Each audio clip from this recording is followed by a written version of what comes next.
Бизде ысык көлдө өрүк өстүрүү бул негизги жумуш да. Ошол өрүктү кайра иштетип чыгуу максатында биз каттарды жасап баштаганбыз. 2 жыл жасап жүрдүк, бирок ал абдан аз жана жөнөкөй ыкмалар менен жасалган нерсе болчу да.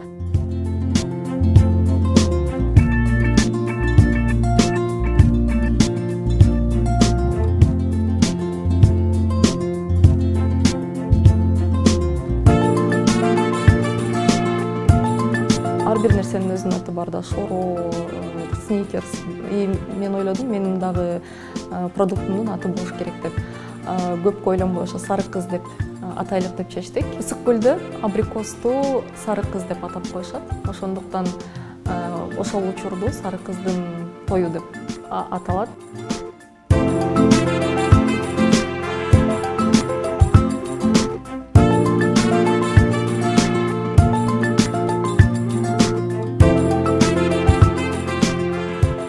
Акча каражат алгандан сырткары биз өзүбүзгө керектүү маалыматтарды алганга абдан жакшы шарттар түзүлдү. Анткени биз жаш ишкер, башталып жаткан ишкер болгондуктан биздин билгенибизден билбегенибиз аябай көп да.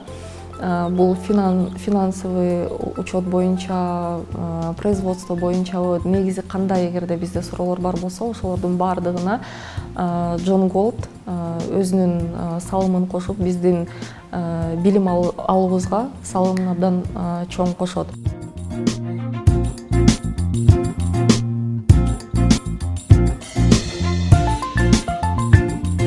Биз коронавирус учуруна туш келип калгандыктан биздин жумуш жабылып калды. Анткени ысык көлдөн биз жакка эч кандай товар жүрүп өтүү мүмкүнчүлүгү жок болуп калды. Ошол учурда кичинекей акча калган болчу. Ошону өзүмдүн потенциалымды башка жерден көрсөтүп, инвесторлордун алдында чоң мындай ишенүүгө арзыдым окшойт.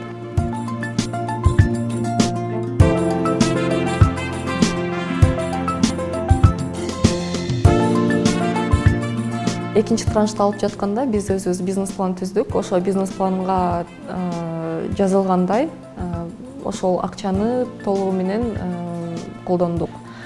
Акчаны болсо оборудование алганга жумшадык жана товар сырьёну көп сатып алганга жумшалды. Акчанын аркасы менен быйыл жакшы өндүрүштү кылып алдык. Өндүрүш бир нече эсеге өстү деп айтсам болот. Быйылкы биздин максатыбыз ички рынокты камсыздоо жана келе жаткан жылы экспортко чыгуу.